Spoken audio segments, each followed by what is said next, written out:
Hai semua, selamat datang di channel Baca Saham.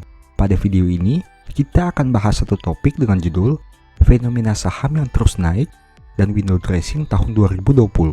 Untuk itu, simak video ini sampai habis ya, agar mendapat pemahaman yang utuh. Di akhir tahun 2020, pasar modal Indonesia seperti diberikan hadiah Natal dan Tahun Baru. Belum lama rasanya kita menyaksikan harga saham berjatuhan, khususnya di bulan Maret sampai Mei. IHSG yang sebelumnya ada di angka 6 ribuan pernah jatuh sampai ke angka 3.900-an.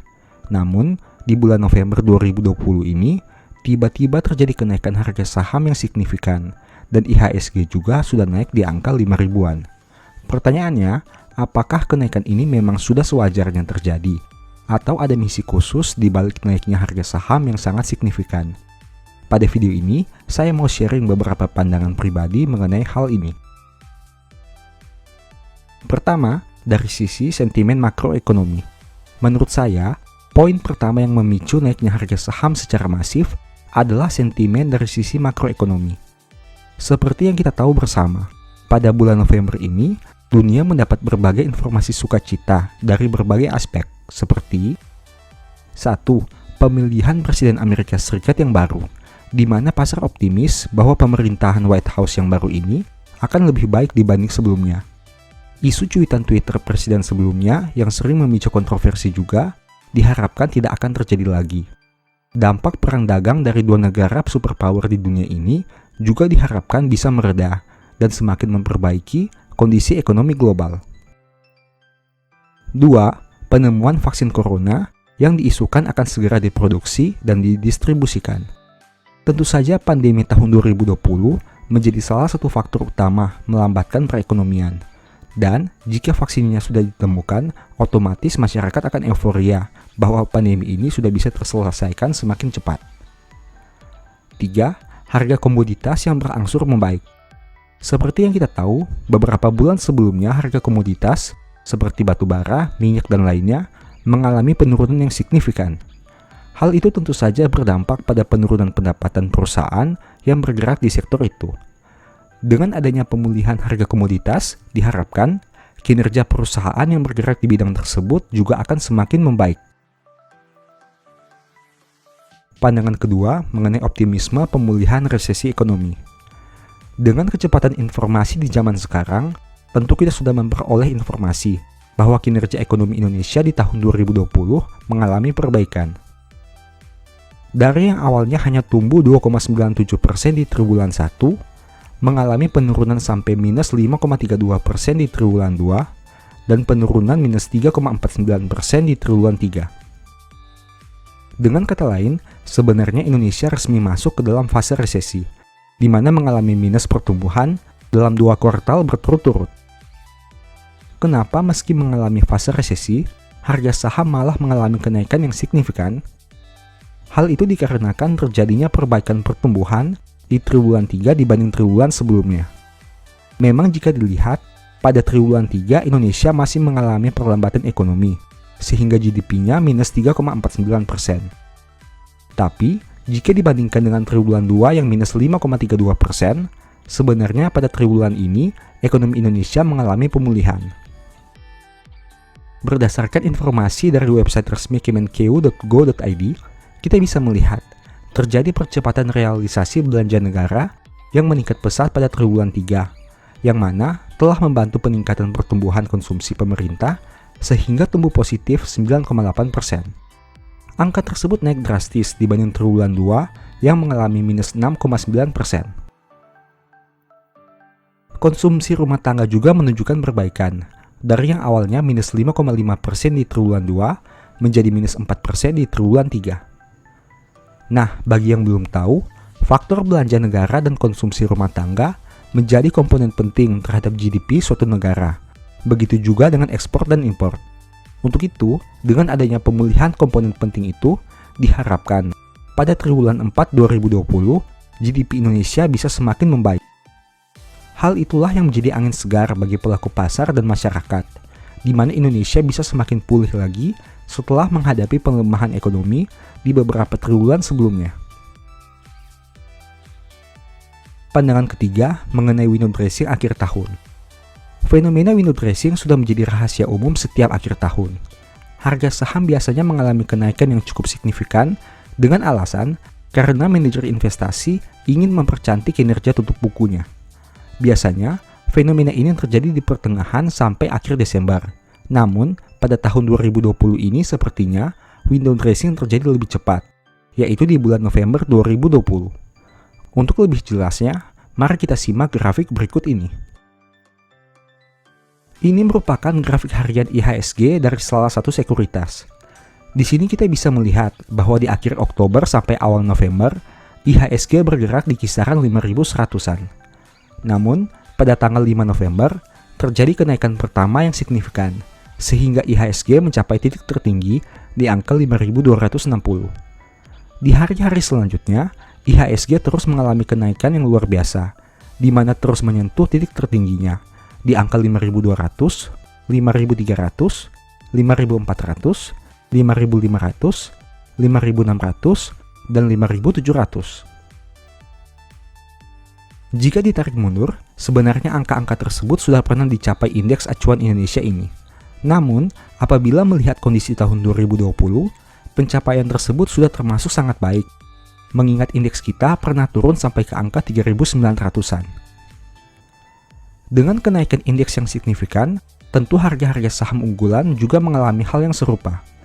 Sebut saja BBCA yang biasanya di angka 28 ribuan, naik ke 33 ribuan.